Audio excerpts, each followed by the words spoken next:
Josué, é mesmo quem está acompanhando a live,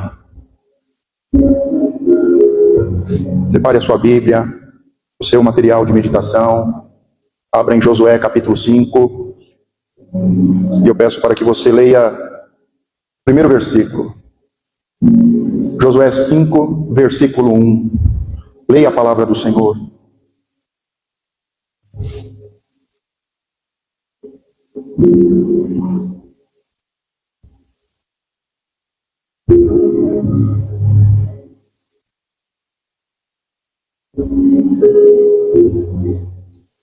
Amém? O capítulo começa falando sobre os inimigos de Josué, os inimigos do povo de Deus. E diz que depois que eles atravessaram o rio Jordão, a pé seco, o coração dos inimigos desfaleceu. Todos eles estavam temendo a Deus e temendo o povo de Deus. É importante nós entendermos isso no mundo espiritual, porque isso só está se repetindo. Quando nós vemos que Moisés, há 40 anos atrás, quando ele sai do Egito e atravessa o Mar Vermelho a pé seco, depois o Mar Vermelho se fecha e o exército de Faraó é vencido. Depois que eles atravessam o Mar Vermelho, Moisés canta, adora. Diz que caiu temor em todos os povos. E eles temeram o Deus de Moisés, Moisés e o povo. Passado 40 anos, a história se repete. E agora não é saindo do Egito e entrando no deserto. Passado 40 anos não é mais Moisés, é Josué. Não é mais saindo do Egito, é saindo do deserto para entrar na terra prometida e viver a promessa de Deus. O Rio Jordão se abre e eles atravessam a pé seco. E quando eles chegam do outro lado, todos os outros povos, reis, já sabem o que Deus fez. E todos eles estão com medo de Deus, de Josué e do povo. Você acabou de ler em Josué 5:1, diz que o coração dos reis e povos desfaleceu. Se nós conversarmos com a maioria dos cristãos, hoje eles têm medo de Satanás. Eles têm medo de espíritos imundos, até de fantasma. Tem medo de simpatia. Tem medo de trabalho de feitiçaria. Mas isso é devido à falta do conhecimento e da revelação. Porque o que Deus fez com Moisés, Deus repetiu com Josué, e Deus faz de novo na sua vida. Antes de começar a conquista da terra, Deus está fazendo cair temor em todos os príncipes e potestades, dizendo: eu sou Deus que abre caminho, eu sou Deus que faz promessas e cumpre promessas, eu sou Deus que tem aliança com esse povo, e eu vou dar vitória a eles. Fala para a pessoa que está do seu lado: não temas. Quem tem que ter medo é o inimigo. Quem tem que ter medo é Satanás. Quem tem que ter medo são os principados e potestades que dominam essa terra. Não casa, não fica bem um crente medroso. O medo é característica dos inimigos de Deus e não do povo de Deus. Todos os reis e povos, principados e potestades sabiam: nós vamos cair. Porque só existe um Deus, Ele é criador e abençoador. E Ele tem uma aliança com esse povo. E ninguém pode tocar nesse povo. Me desculpa, irmão, mas você tem medo do quê? De perder o emprego?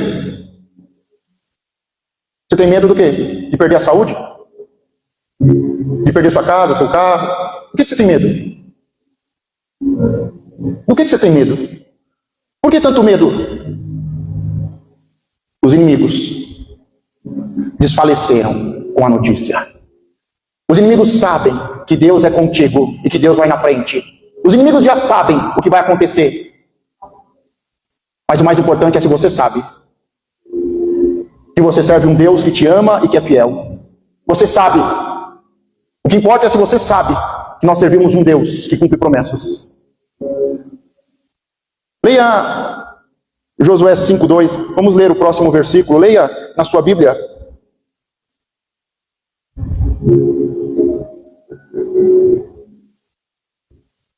Amém? Deus dá uma ordem. Assim que eles atravessam o Rio Jordão e a fama se espalha, e todos os inimigos, o seu coração desfaleceu, vou repetir, o coração dos inimigos desfaleceu, eles perderam a força e a esperança. No versículo seguinte, Deus dá uma ordem a Josué: faça facas para circuncidar o coração do povo. O primeiro versículo está falando do coração dos inimigos, que ao ouvir a notícia, desfaleceu e perderam a esperança. Mas o versículo seguinte, Deus dá uma ordem a Josué e diz: faça facas da rocha para cortar, operar, circuncidar o coração. Deixa eu te perguntar, você já venceu a carne? Você já tirou a carne? Você já venceu a carne? Porque a Bíblia no Novo Testamento diz que feitiçaria, que as obras da carne são feitiçaria. Eu vou repetir, as obras da carne, aquilo que nós fazemos no eu, é feitiçaria. E deixa eu te explicar, eu nunca vi tanta obra de feitiçaria no meio do povo de Deus. Porque tudo que nós fazemos na carne, da carne, é obra da carne e é feitiçaria. Irmão, tem que ser muito frouxo, desculpa a palavra, para ter medo do feiticeiro da África.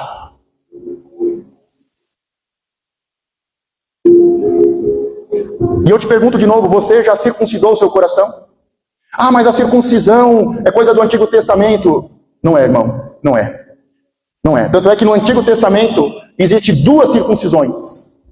A primeira vez que aparece a palavra circuncisão é Deus falando com Abraão sobre Isaac, para circuncidar o menino ao 8º dia, porque esse seria o pacto e a aliança que Deus teria com Abraão e com a sua descendência. Então a primeira circuncisão é na carne. Todo menino no 8º dia deveria ser circuncidado. E o que era a circuncisão? Era tirar toda a roupa, cortar a carne e sair a sangue. Toda circuncisão é um ato de humilhação. Então todo menino ao 8º dia nascia e ao 8º dia tinha que ser circuncidado na carne. Tinha que ficar sem a roupa, ia cortar a carne, ia sair sangue. Esse era o pacto de Deus com Abraão. A primeira aliança se perdeu com a geração antiga nos 40 anos do deserto.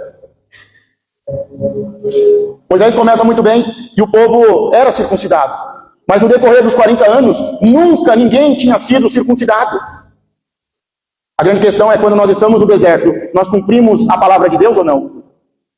Moisés liderou o povo por 40 anos, mas Moisés nunca fez uma circuncisão.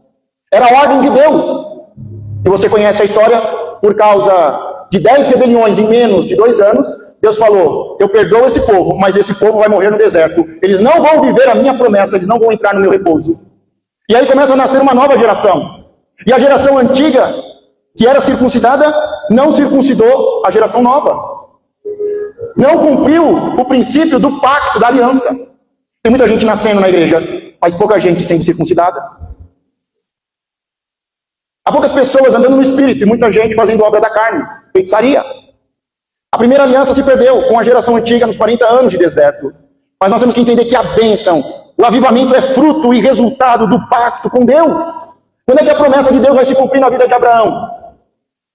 Quando Deus fala, faz um pacto, vamos fazer um pacto. A partir de agora, você e todo homem, e todo nascido ao 8º dia, deve ser circuncidado. É só você ler sobre a primeira circuncisão em Gênesis 17. Em Gênesis 17, do 9 ao 14, é a primeira vez que Deus vai falar sobre a circuncisão da carne com Abraão e os seus descendentes.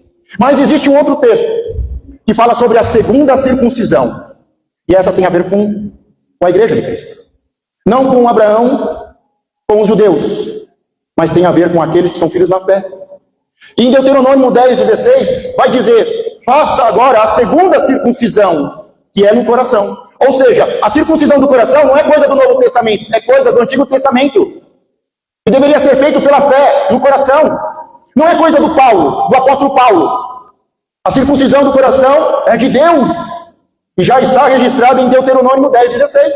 É só você abrir a sua Bíblia em casa para meditar e você vai ver que Deus fala: chegou a hora de fazer a segunda circuncisão, que é no coração.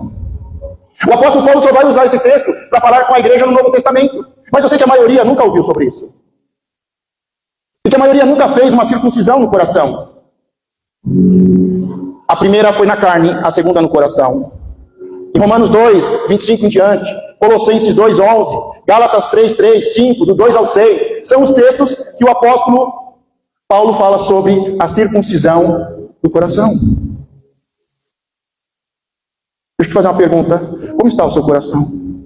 Ah, pastor, o coração do homem é enganoso. O coração do homem é enganoso. Mas o coração que nós entregamos a Deus, em nada nos engana, porque Deus é verdade. O coração do homem é enganoso, mas o coração que o homem entregou a Deus, e fez uma circuncisão, Deus fala por intermédio do coração. Deus fala no coração, na mente. Por que Deus não fala com a maioria do povo? Porque nunca fez uma circuncisão no coração. Coração, mente. Você sabe que, dependendo da tradução, vai colocar coração ou mente. A forma de pensar, a forma de viver. Precisamos ter uma mudança, uma circuncisão, uma transformação. Precisamos passar por uma operação no coração, na mente, uma renovação.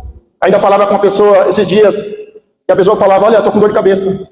E aí eu falei assim, mas o que acontece? Irmão, imagine você vai no médico, dor de cabeça, 3, 4, 5 dias, um mês, uma vida com dor de cabeça. Você vai lá no médico, o médico te dá uma aspirina. Doriu, tomou, a dor sumiu. E você sabe que ela sumiu e depois volta. É que nem demônio, ela vai e depois volta.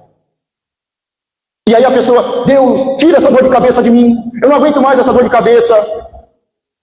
E aí eu ensinando essa pessoa, ora da seguinte forma, muda a oração, muda. Deixa de... se você fosse no médico, o médico te desse uma aspirina para a dor sumir, você ia falar, que médico sem vergonha, safado. O nosso Deus, Ele é o médico dos médicos. Ora e fala, Senhor, o que está acontecendo comigo? Porque essa dor é um sinal de que algo está errado comigo. Eu estou pensando do jeito errado, Senhor. Eu estou vivendo do jeito errado, eu estou ansioso. Senhor, eu não estou me alimentando direito. Senhor, o que precisa mudar na minha vida para eu vencer essa dor, essa enfermidade, ou esse espírito de enfermidade? Foi macumba que fizeram, pastor? Porque você já percebeu, tem gente que faz macumba e não pega. Tem gente que faz e pega. Deus não é um médico safado sem vergonha não, irmão, que vai te dar uma aspirina. Deus vai te ensinar e vai transformar a sua vida. Se é a questão da mente, pensamentos ruins, se é um ambiente doente, tóxico, se é uma alimentação ruim, se é uma infecção, uma inflamação, se é algo grave, um tumor no cérebro, Deus cura tudo. Ele é o médico dos médicos. Só não trate Deus como um médico safado sem vergonha, não. Como um curandeiro. Nós servimos o médico dos médicos. E muitas vezes você vai precisar mudar a sua vida, deixar de ser sedentário. Você vai precisar emagrecer, fortalecer o corpo, beber mais água, se alimentar direito, deixar de fazer algumas coisas, orar mais, cuidar da mente, cuidar da alma, receber um processo de libertação, quebra de maldição. Não sei. Eu só sei que nós não podemos tratar Deus do jeito que nós tratamos. Nós não podemos. Deus quer fazer uma circuncisão no coração. Deus quer fazer algo profundo no nosso coração. É algo de Deus. Não é algo do Novo Testamento. Não é algo da religiosidade. Não é de um curandeiro. Não. É do médico dos médicos. Não há demônio, não há espírito de enfermidade, não há dor que resista a uma transformação de vida genuína em Deus. Oração forte é bom, gente. Às vezes. Porque geralmente só faz o demônio sair e voltar com mais 7. Precisamos olhar para o nosso coração. Como é que está o seu coração? Seu coração já foi circuncidado?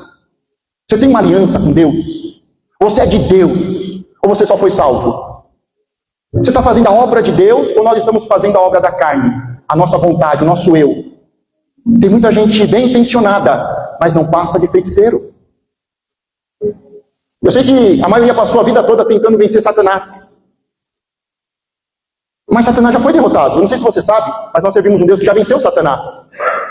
Nós temos que vencer a nossa carne, o nosso eu. É isso que nós temos que focar. Senão nunca deixaremos de ser feiticeiros. Nossa boca sempre vai usar para questionar, afrontar, murmurar. Precisamos de algo intenso e profundo, não superficial que arrepia, mas algo que nos expõe, que tira as nossas vestes, que ficamos nus, envergonhados diante de Deus, que nos humilhamos para que haja um corte, sangue e pacto com Deus.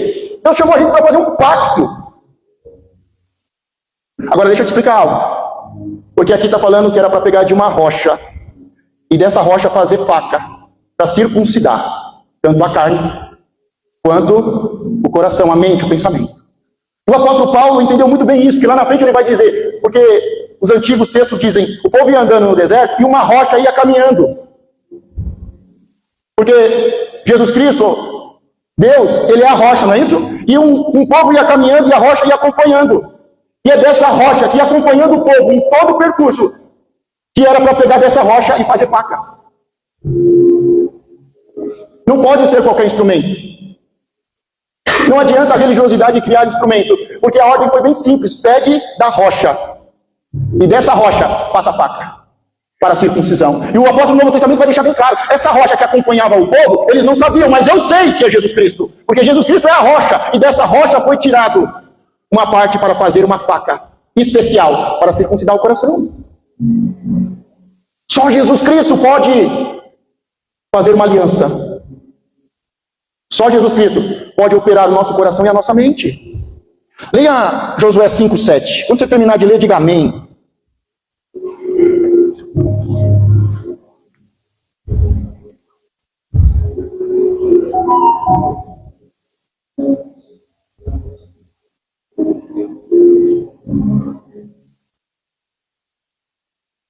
Josué 5:7. Quem terminou de ler, diga amém. Josué viu uma falha que Moisés não viu. Essa é a vantagem de uma geração após a outra. Uma geração viveu sem ter aliança com Deus. E Josué, quando é levantado por Deus no lugar de Moisés, Josué viu uma falha e Deus liberou uma ordem. Tem coisas que Deus até tolerou no passado, mas Deus não tolera mais. Não podemos mais ter filhos que não tenham uma aliança, um pacto com Deus. Não podemos mais. Você está percebendo que os nossos filhos não têm um pacto com Deus? Fala a verdade para mim. Olha, olho no olho. Os nossos filhos têm um pacto com Deus? Os nossos filhos realmente têm um pacto com Deus? Josué viu uma falha na liderança de Moisés. E agora Josué vai fechar as brechas no povo. Ele está preparando o povo para a primeira conquista. Ele vai fechar as brechas no povo. E nós podemos ver que Neemias depois vai fechar as brechas nos muros. Temos que fechar as brechas. O próprio Senhor diz: quem se colocará na brecha? Quem é que vai ver os erros, as falhas? Quem vai se colocar na brecha? Pelo povo e pela casa de Deus.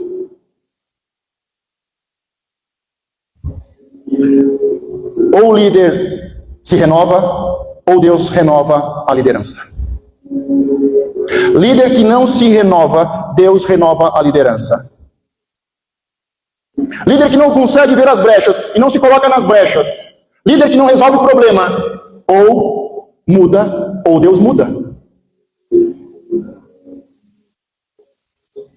Sabemos que não se ganha batalhas, e nem muros caem do nada. Não se ganha batalhas por um acaso. Os muros não caem do nada, mas as batalhas são vencidas e os muros caem pela autoridade do povo de Deus. É a autoridade do povo de Deus, que tem um pacto com Deus, que obedece a Deus, que vence batalhas. Deus tinha um pacto com Sansão, mas Sansão quebrou o pacto. Ele quebrou a aliança. E você conhece a história e sabe que ele acordou de repente como se fosse um dia normal qualquer de vitória, porque ele só colecionava vitória, ele era o homem mais forte e poderoso. Mas aí ele se levantou para ir contra os filisteus, e não sabia mais ele que o Senhor não era com ele. Irmãos, nós estamos de pé, só temos força para sair de casa, para trabalhar, para vencer, porque o Senhor é conosco. Não se ganha batalhas e muros não caem de forma natural, por um acaso. Antes de tudo, pela autoridade espiritual do povo. Como eu falei, a circuncisão é humilhar-se diante de Deus. Você tem visto a minha preocupação em te ensinar a verdade, porque eu estou cansado de ver um povo que ora e jejua e faz eventos, que só gera mais tempestade. Eu quero ver um povo que cumpre a palavra que diz: se o meu povo, que chama pelo meu nome, se humilhar. Mas nós pulamos essa palavra. Nós não queremos nos humilhar, nós não queremos ter pacto, nós não queremos nem saber o que é se humilhar. A gente só quer ser exaltado. E Deus está nos ensinando bastante sobre se humilhar, porque é os que se humilharem que serão exaltados. E temos visto, Deus nos chama para aprender com Ele, não com a religiosidade. Ele diz: venha e aprenda comigo, que sou humilde. A religiosidade é soberba, é vaidade. Deixa eu te explicar, a religiosidade é feitiçaria. O que mais tem no meio evangélico são feiticeiros.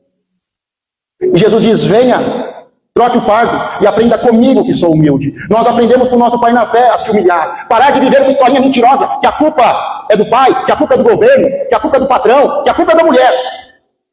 Como o primeiro pai nos ensinou Adão. Coloca a culpa na mulher. E a mulher coloca a culpa na serpente. A igreja vive colocando a culpa em Satanás. Satanás foi derrotado, irmão. Como é que você vai colocar a culpa de alguém que foi derrotado? Que já foi julgado? É nós que ainda não fomos julgados e seremos julgados no final. É a nossa carne, as nossas obras, ou obras da carne, ou o fruto do Espírito. Não dá para colocar a culpa na mulher. Não dá para colocar a culpa na serpente. A gente precisa parar e se humilhar. A culpa é minha. Como Davi. A culpa não é a mulher. A culpa é minha. Porque eu não venci a iniquidade da minha família. Porque a bisavó de Davi é Raab. Não sei se era prostituta ou não, mas eu acho que era dona do cabaré. Pega a descendência, a bisavó, a avó, era moabita. Um povo que nasceu do abuso de filhas que abusaram do pai. A circuncisão é um pacto. E precisa entender que esse pacto dói. Esse pacto dói. Para fazer esse pacto, imagine Abraão, que já era um homem de idade avançada. Todos os homens que estavam com Abraão. Por isso que a palavra diz: ensina a criança quando pequena, porque quando crescer não se desviará. Porque depois que você é um homem formado, passar por uma circuncisão, um pacto, dói muito. Mas o pacto dói. O pacto é uma atitude de se humilhar diante de Deus. Tem a dor do pacto, e para isso precisa ficar nu diante de Deus. Precisa cortar a carne e vai sangrar. Sabe qual é o momento mais dolorido do pacto? O terceiro dia. Porque é no terceiro dia que acontece a ressurreição. E sabe o que é importante você entender? Não se podia sair da casa. Nos textos aqui nós podemos ver que eles foram circuncidados. O terceiro dia é o dia da maior dor. Mas eles não podiam sair da casa. Lembra que para eles vencer o espírito da morte no Egito, colocaram o sangue e não podia sair da casa? Agora a mesma coisa. Porque agora eles estão se tornando casa de Deus, então tem sangue. E no período da circuncisão, para vencer a morte, eles não podem sair da casa. Quem tem pacto não sai da casa. Quem não tem pacto está procurando igreja. E essa foi a maior estratégia do inimigo, porque ninguém deve procurar igreja, deve procurar pastor.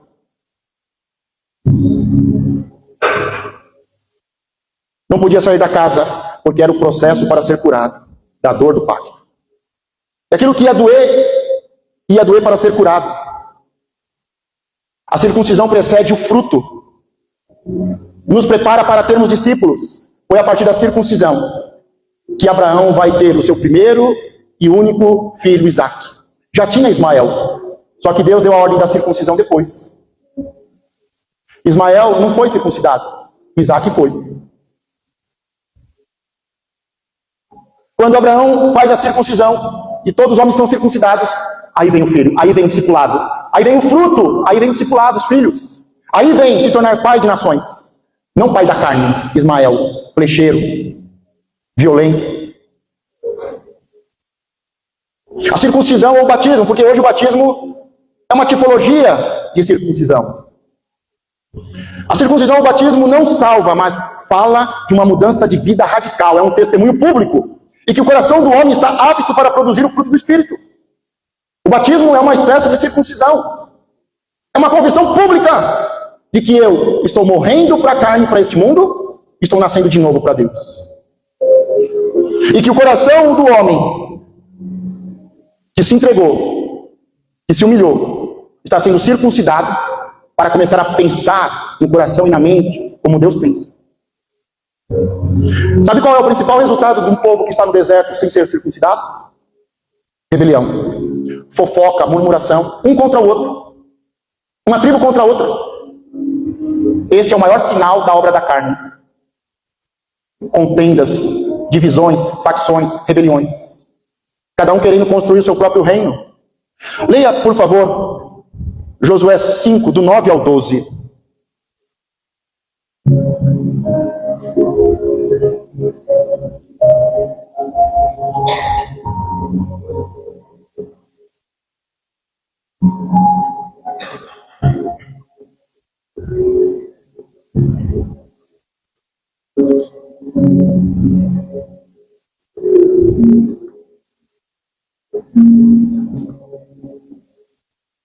Quem leu, diga amém.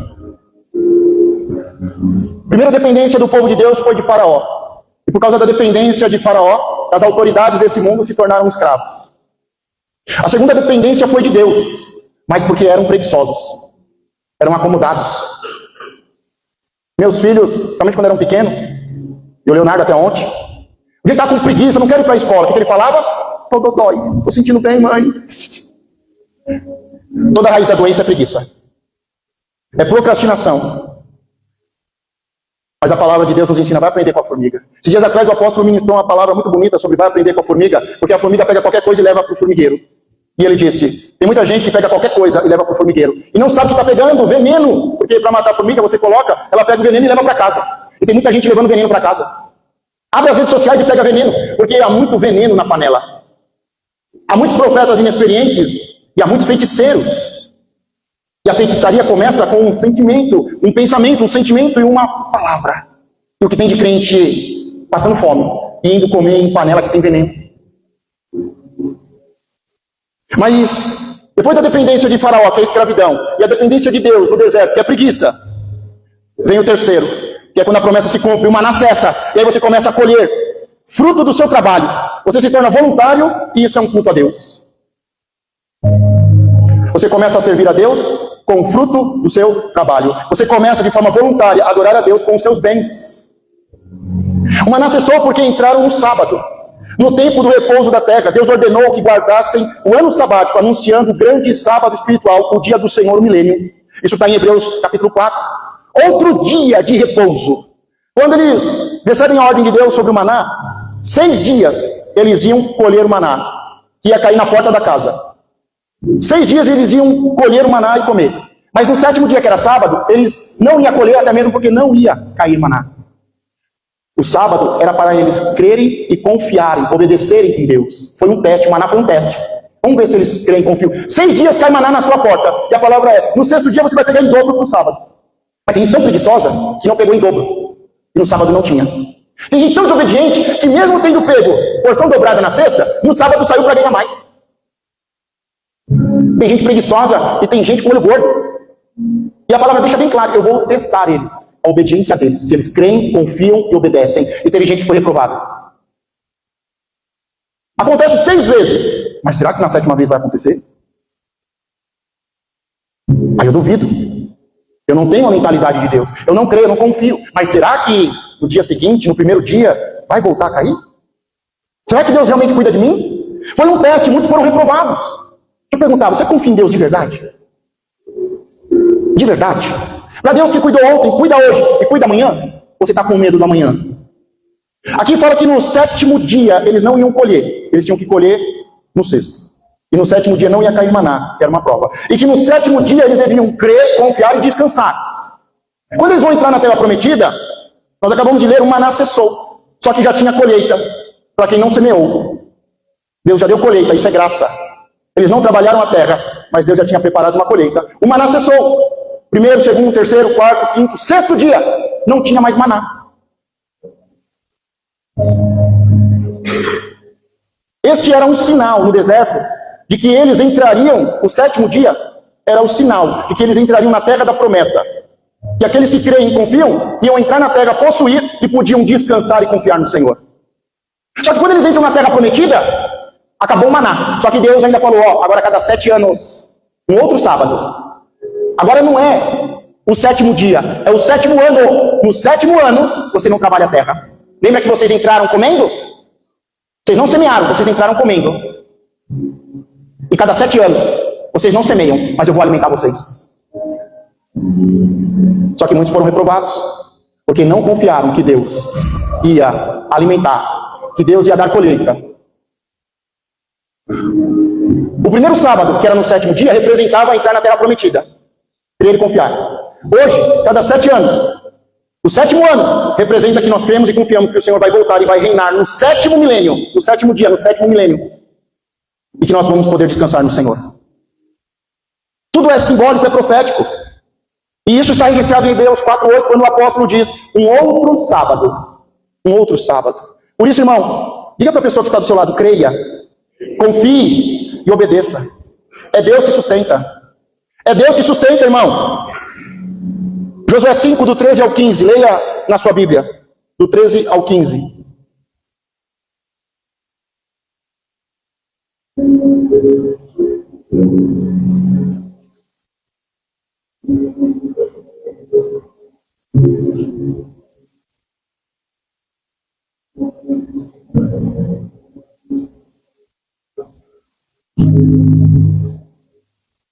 Quem terminou, diga amém.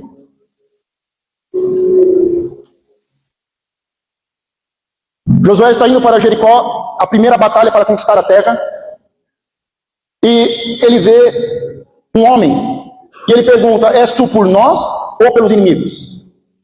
A primeira coisa que nós precisamos entender no mundo espiritual é que existe aqueles que são por nós e aqueles que são inimigos. Existe o espírito da mentira, os enganadores. Existe espíritos imundos, Satanás, principados e potestades, espíritos dominadores. E a primeira coisa que Josué faz quando se depara com um homem, ele diz, você é por nós ou é contra nós? Nós sabemos que é o anjo do Senhor, é o próprio Deus. E ele mesmo diz, por quê? Agora eu venho como o capitão do exército. Agora eu venho como capitão do exército. Mas eu já fui a nuvem, a coluna de fogo. Eu já fui a rocha que fez brotar água. Eu já fui a rocha que dela foi feito faca. Só que agora eu não venho como nuvem, como coluna, como rocha. Eu não venho como anjo. Eu venho como um guerreiro, o capitão do exército. E diz que Josué o adorou. Adorou e perguntou-lhe, que diz o meu Senhor ao seu servo? Qual é a palavra? Qual é a ordem? Qual é a direção? É isso que importa. Eu já ensinei para você que quando você coloca a cara no pó, algo acontece. Algo acontece. Quando foi a última vez que você adorou, serviu? Que você disse, qual é a palavra para o teu servo? Qual foi a última vez que você dobrou os seus joelhos, adorou, se prostrou, colocou a cara no chão e adorou e se humilhou, reconhecendo que Ele é Deus? Porque toda vez que você coloca a cara no chão, algo no mundo espiritual vai acontecer. Toda vez que você coloca a cara no chão, Deus dá resposta. Adorou e perguntou-lhe, que diz o meu Senhor ao seu servo? Pergunta, Senhor, o que o Senhor diz para mim hoje? O que o Senhor quer de mim hoje? Nós não estamos aqui para fazer mais um culto. Nós estamos aqui para adorar e servir. Nós temos que vir aqui e dizer, Senhor, o que o Senhor quer do seu servo? O que é para eu fazer? O Senhor quer que eu ore por uma casa, por uma BMW? Como Deus vai ficar feliz quando você conquistar uma BMW? Você vai fazer festa. Vai ser totalmente revolucionário. É bom? É. É promessa? É. Mas não é a principal. Não é a principal. É só você conversar com qualquer pessoa que conquistou a casa do sonho, que comprou um carro, que sonhou a vida toda. Ele vai dizer, não era tudo isso, não satisfaz. Não cumpre propósito. Não dá direção. Por isso você tem que entrar aqui dizendo, Senhor, diz o meu Senhor ao seu servo. O líder é instrumento para frutificar, avivar, disciplinar, corrigir seu povo. Irmão, não vem aqui para eu dar tapinha nas suas costas, não. É a mesma coisa você pegar um carro e ir na concessionária fazer a revisão, esperando que o mecânico diga, não, tá tudo bem, depois de 10 mil quilômetros, tá tudo bem, não precisa fazer nada. Todo mundo que está caminhando precisa de uma revisão, precisa de uma palavra, precisa ser ensinado, corrigido, discipulado. Esses dias eu vi uma frase muito interessante, se não tem ninguém que te corrija, pague para alguém. E como é triste você ser tão miserável que a única coisa que você tem é dinheiro para comprar. Dinheiro para ajudar o pobre, tão pobre quanto você. Como é difícil, irmão, ser tão miserável para ter dinheiro para dar para o pobre. Como é triste ser tão pobre, que a única coisa que você tem é dinheiro. Como é desgraçado, irmão, uma pessoa que não tem um pastor, que não tem um pai, que não tem alguém que ame para ensinar e corrigir. Mas se você não tem pai, não tem pastor, se você não tem ninguém que te ama, e você não ama ninguém, e você não se ama, pague para alguém te ensinar, te corrigir. Porque é a única forma, e nós estamos aqui para isso. A palavra diz que Deus nos corrige porque Ele é pai. E Ele nos corrige porque Ele é um pai que ama. Mas tem gente que vem aqui esperando tapinha nas costas, eu inflar o ego. Não, irmão, quando Deus começa a te elogiar, espera porque a cajadada vem. Quando você começa uma mensagem rindo, pode ter certeza que você vai terminar chorando. É só você olhar Deus falando com as igrejas. Deus começa falando, eu te conheço, você é tão bonito, você é tão especial, você conhece os apóstolos de verdade, mas tem um contraste, pá! Quebra a pata da igreja. É só anestesia, irmão. É só anestesia. Então nós temos que saber o que nós estamos fazendo aqui. O líder é instrumento para frutificar, que fazer frutificar. Avivar, disciplinar, corrigir o seu povo. Este é o momento do encontro particular do líder com Deus para ser tratado e tirar toda a imundície. Tudo que impede a comunhão do líder com Deus. Lembra que Josué fez o processo de circuncisão? Só que agora é o momento dele, com Deus, no particular. Só ele, Deus. Ele tem um encontro com o capitão. Ele se prostra e adora. Ele diz, Senhor, qual é a palavra? Qual é a direção? O que Deus diz? Tira a sandália. Porque você precisa estar com a cara no pó, mas o pé também no pó. Você tem que estar do topo da cabeça à planta do pé, no pó, se humilhando. Não tem que ser uma meia humilhação. Eu vejo aquelas pessoas que vão se arrepender e dizem, é porque, não, sabe o que é? Eu adulterei, me perdoa, me perdoa. Mas é que a minha mulher, meu irmão, isso é meio arrependimento. E meio arrependimento não existe. Conhece aquela pessoa que foi dar o testemunho que ele bebia? E ele pede o microfone e fala, agora eu sou um novo homem. Porque eu bebia, ficava na sarjeta. Irmão, eu lembro dos dias que eu bebia. Irmãos, que saudade da bebida. Tem muita gente dando testemunho assim. Que saudade do tempo do deserto. Que saudade do tempo da prostituição, da pornografia. Que saudade do tempo do adultério. Tem gente que até fala, eu era mais feliz quando eu estava no mundo. Você, homem, precisa do seu encontro com Deus. Esses dias a Carla até falava assim, porque eu tomei essa decisão, porque eu fiz, aconteceu, não sei o que, não sei o que lá, não sei o que. E eu realmente, você que fez, você que decidiu, você que foi, você que fez. Agora sabe por que deu certo? Porque ela tem um esposo que está debaixo da cobertura de Jesus Cristo. E ela está debaixo da cobertura de um homem. Porque senão a coisa não funciona. Não adianta quebrar e passar por cima do marido. Você não pede oração para o seu marido, vai pedir para o seu pastor? Se o seu marido não impõe as mãos sobre você, o pastor vai pôr? Quem é o pastor lá na casa? Quem é o pastor na sua casa? A sua mulher? Quebrou a ordem? Eu não sou. Eu sou pastor aqui. E como me dá alegria quando o homem vem e traz a sua família. Porque você é o pastor na sua casa. É você que tem que ir lá e colocar a cara no chão e tirar a sandália. É você que tem que orar, ensinar, prover, proteger, ensinar, abençoar. É você que tem que pôr as mãos sobre a sua mulher e os seus filhos e abençoar. Porque existe uma ordem, existe uma hierarquia. Nós vimos a história de Noé e vimos que enquanto ele obedeceu a palavra e os detalhes, tudo deu certo e Deus abençoava. Quando ele não cumpriu uma direção de Deus, tão simples, caiu na sarjeta. O herói da fé caiu na sarjeta. Não porque estava nu e fazendo uma circuncisão, mas porque estava no pecado. Só porque Deus falou, não, agora é você e a sua mulher. E ele continuou, ele e os filhos. Deus é um Deus de detalhes. Deus deixa bem claro, é Deus, o pastor e a igreja. É Deus, o homem e a mulher.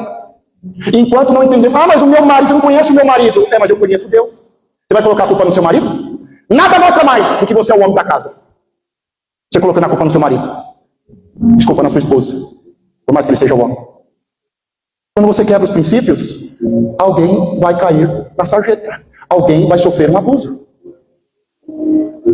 É interessante que os dados mostram que todo casal, quando quebra aliança e tem filhos pequenos, acontece abuso nas crianças.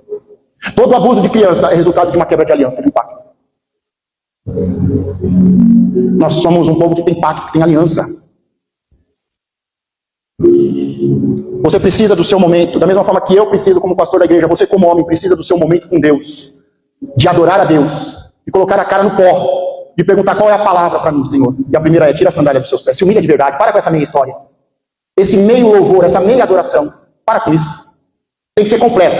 Cara no pó e pé no pó. Tira as sandálias que são do Egito. Rosto e agora pés em terra. Leia agora capítulo 6. Do 6 ao 16. Foi a Carla leu para nós já foi o texto. E não precisa ler, nós já lemos. Você vai ler os textos seguintes. Mas ali está falando da arca. E Deus dá uma direção para eles conquistarem a primeira vitória, Jericó. A arca é o centro. Jesus Cristo, a presença de Deus é o centro. E diz: 7 sacerdotes com 7 chofar. E diz: 6 dias. Os 6 primeiros dias, uma volta por dia. No 7º dia, 7 voltas. Sabe por quê? Porque todo dia que é dia do homem, você mal vai conseguir viver aquele dia e dar uma volta.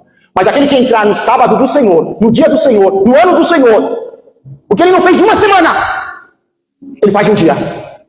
O que ele não fez em 6 anos, ele faz no 7º. Você vai continuar confiando na força do seu braço? Irmão, chegou a hora de circuncidar. É hora de todo levita ter um instrumento. Não mais usar o da igreja. Chegou a hora de você comprar o seu, de você ter o seu. Chegou a hora de você fazer discípulos, de você ensinar alguém.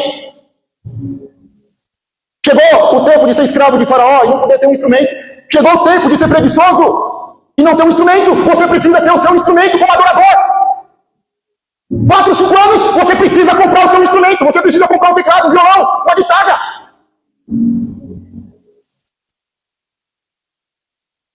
A igreja dá. Irmão, até quando esse pensamento? Até quando chegar aqui para tocar? Irmão, se você não tem aliança com Deus, não tem pacto, não é fiel, por favor, não sobe mais no púlpito não, pro seu bem. Escravo não pode subir aqui. Se você é preguiçoso, não suba. Se você não ora, não adora, não passa a música durante a semana, não suba, pelo amor de Deus, que eu tenho a Deus, e a você não suba mais aqui. Acabou o tempo da rebelião e do maná.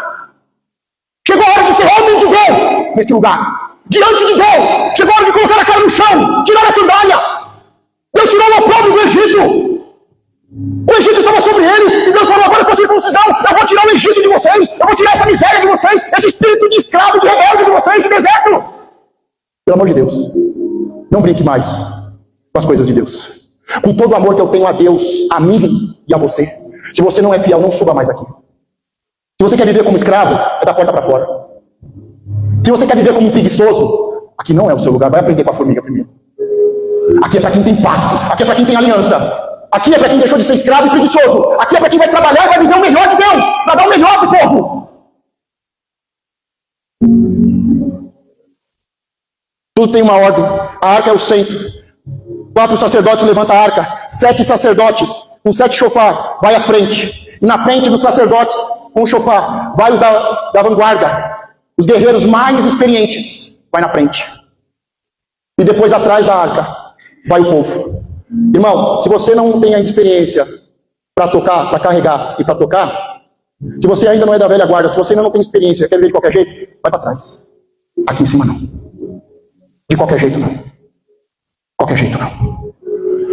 Aí de qualquer jeito. Os fracos, doentes, homens, mulheres, crianças, idosos. Mas, quando a arca levanta, tem que ser 4 sacerdotes, não pode ser um animal, tem que ser 4 sacerdotes. Na frente da arca, 7 sacerdotes, com 7 trombetas, de animais que foram sacrificados a Deus. Na frente dos sacerdotes, os melhores guerreiros. E atrás da arca, o povo. Não tem problema ser povo. O problema é você ser povo e querer estar na frente. Essas coisas não podem acontecer. Mas leia Josué 6, 17 ao 19. Josué 6, do 17 ao 19.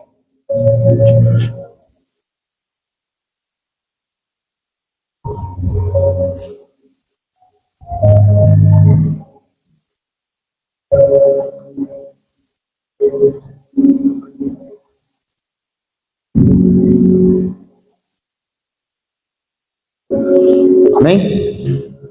Josué 6, do 17 ao 19. Esse texto está falando primeiro de salvação. A única pessoa que recebeu os mensageiros de Deus, que eram os espias, foi a única casa que foi salva. Temos que aprender a receber os homens de Deus. E o mais difícil não é receber os de fora, Porque Jesus, quando ele foi na sua aldeia, para a sua casa, a sua pátria, diz que não creram, não houve fé nem honra. E ainda questionaram, mas este não é filho de Maria, de José? Não é esses aí os irmãos dele? As irmãs? A única em uma cidade que foi totalmente destruída e queimada foi Raabe, uma prostituta. E ela foi salva porque ela recebeu os mensageiros de Deus.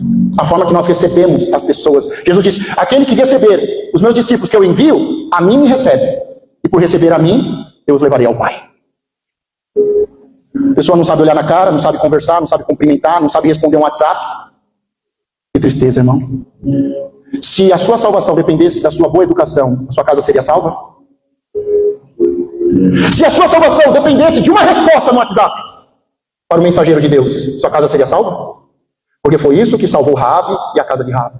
E fez dela uma mulher especial, bisavó de Davi. Só porque ela abriu a porta da casa dela para receber os homens de Deus. Só por isso. Só porque ela soube conversar, olhar olho no olho, responder. Só porque, da mesma forma que tinham colocado o sangue nas portas do Egito, e eles tinham feito a circuncisão, agora ela coloca uma fita de escarlate vermelha, e aquela que tem a marca, porque ela recebeu os mensageiros e a mensagem. Ela e a casa dela foi salva. O apóstolo do Novo Testamento diz, se você crer, você e a sua casa será salva. Mas aí continua falando de primícias e dízimos, oferta de ação de graça. Ainda na quinta-feira aqui, Senhor, aconteceu algo na quinta de manhã que o Senhor falou, primícia. É a primeira vez que está acontecendo isso na sua vida. Eu quero a minha primícia. Na hora da reunião eu entreguei uma primícia. Leia 6:20.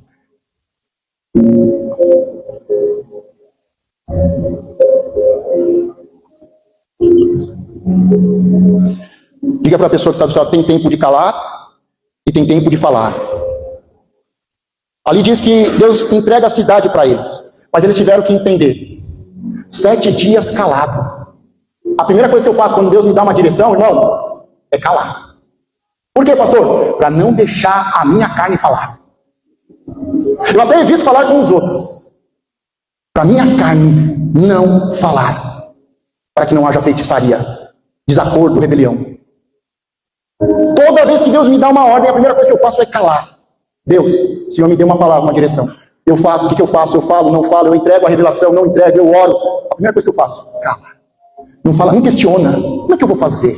E agora? Você acha que eu consigo? O que você acha, Deus? Por que você me mandou aqui? Você acha que vai dar certo? Irmão, Deus te deu uma palavra, uma direção. A primeira coisa, com todo respeito, cala a boca. Vence a obra da carne, a feitiçaria. Depois de 7 dias, 6 dias, uma volta por dia, 6 voltas. No 7º dia, quantas voltas? 7. No total, quantas? Você vê que tem toda uma ordem, uma estrutura. Tem toda uma direção. Não adianta fazer do jeito que você quer. É só lembrar de Noé. Os que estavam com Noé na arca foram salvos. Noé, agora mudou Noé. Mudou, presta atenção. Agora é você e a sua esposa, os seus filhos e as mulheres dos seus filhos. Tira os filhos do meio. Acabou. Todo casamento acaba. Quando o homem não tira os filhos do meio e traz de novo a mulher. E eles têm que entregar a primícia. No versículo 22 e 25, nós vamos ver de 2 em 2. Deus sempre trabalha de 2 em 2. Foram 2 que houve salvação. Toda vez que há 2 ou 3 concordando. Toda vez Jesus enviou de 2 em 2. Com quem você está andando? Por que, pastor, isso é importante? Porque ninguém entra na arca sozinho. Sempre entrou de 2 em 2. Os puros e os imundos. Entrou de 2 em 2 na arca. Você não entra sozinho em lugar nenhum. Na arca se entra de 2 em 2. Quem está entrando com você? E lembrando que nós estamos num novo tempo, irmão. Deus deu uma direção. Preste muita atenção. Porque quando Moisés começou a caminhar, Miriam falou que não devia. E por causa disso ficou leprosa 40 dias. Todo mundo parou, porque Miriam está leprosa, Miriam precisa ser tratada. Ela vai ser tirada, vai ser afastada e vai ser tratada. Depois de 40 dias de tratamento, libertação, cura, ela volta. E vocês voltam a caminhar. Tem hora que para ser curado precisa parar todo mundo. Tem hora que para uma pessoa da igreja ser tratada, liberta e curada, todo mundo tem que parar. Mas Moisés disse, virá outro, como eu, o profeta, que era Jesus Cristo. E aí diz que vieram 10 leprosos. Jesus não falou, para, porque a gente vai tratar. Vamos fazer um aconselhamento. Libertação. Jesus falou, vai, procura o sacerdote no templo. Ou seja, irmão, nós estamos vivendo um tempo que para você ser curado, não adianta você parar, não, pastor, eu só quero ficar sentadinho no banco. Você não vai ser curado. E eu não vou permitir que você contamine ninguém. Porque nós estamos no tempo de Jesus Cristo, não é tempo de Moisés. Você quer ser liberto dessa praga? Dessa lepra? Dessa ansiedade? Dessa depressão? Desse câncer? Dessa AIDS? Então, vá em direção ao sacerdote e ao templo. Para você ser curado agora, não é ficar parado, é caminhando. Não é parado sentado, é servindo. Você quer ser curado, vai servir. Vai procurar o sacerdote, vai ser discípulo, vai para o templo. Senão você nunca vai ser curado. Não, primeiro tem que ser curado. Tem que ser curado. E por último, o juramento e a fama. Quando termina a conquista, Josué, ele faz um juramento. Quem quiser levantar a cidade de Jericó de novo, ao levantar a cidade, quando começar, o primogênito vai morrer. E quando ele terminar de edificar Jericó, quando ele colocar as portas, terminou, o seu filho mais novo morre. Sabe por que tem muito filho de crente morrendo? Porque ele não ouviu o juramento que Josué fez. Quem quiser levantar no sistema religioso vai perder o seu filho primogênito. Quem concluir uma obra religiosa de feitiçaria, como de Jericó, vai perder o seu filho caçula. Ou seja, o primeiro, muitos perderam o primogênito, e o mais novo se tornou o primogênito. Deus está dizendo, acabou o sacerdócio para esse que quer viver religiosidade. Que é aquilo que eu destruí, a obra da carne que eu vim para destruir. Se alguém quiser levantar uma obra da carne, vai perder o filho. O primogênito e o caçula. Deus não aceita, há um juramento, Deus não aceita obras de Jericó, Deus não aceita obra da carne. Deus quer que venha o seu reino. E aí por último termina em 6:27 a fama. Antes era medo. Medo de Deus e do povo. Agora é real. Eles derrubaram as muralhas e a partir de agora a fama de vencedor começa a correr toda a terra. E todos eles sabem que o seu dia está contado. E deixa eu te falar, o dia da miséria aqui está contado. O dia da doença aqui está contado. O dia dos outros deuses está contado, da idolatria. Os dias da feitiçaria nesse lugar está contado. Não vai ficar nenhum rei, nenhum principado e potestade sobre esse território. Os muros caíram porque Deus nos deu a cidade. Nós vamos governar essa cidade. Ninguém vai tomar uma decisão sem antes esse povo que tem poder e autoridade levantar as suas mãos e orar. Ninguém vai tomar uma decisão aqui nessa cidade sem antes esse povo levantar o seu pé. É você que vai governar essa cidade. É nós que, como igreja de Cristo, vamos governar esse lugar. É nós que vamos dizer, levantar as mãos e dizer a partir de agora o espírito do vício não reina mais nesse território. É nós que vamos colocar a miséria por terra. Chegou a hora de conquistar a cidade, irmão. Chegou a hora de conquistar a cidade. Romper a mentalidade. Se coloca de pé, vamos adorar ao Senhor. Tem hora de calar e tem hora de adorar. Ficamos 7 minutos de forma profética em silêncio. Chegou a hora de você abrir a sua boca, de você adorar, de você gritar, de você fazer os muros da sua vida caírem. Os muros que estão na mente, os muros que estão no corpo, os pensamentos malignos, as doenças, tudo que é do inferno, que é Jericó. Chegou a hora de você adorar. E quando nós adorarmos, vai cair.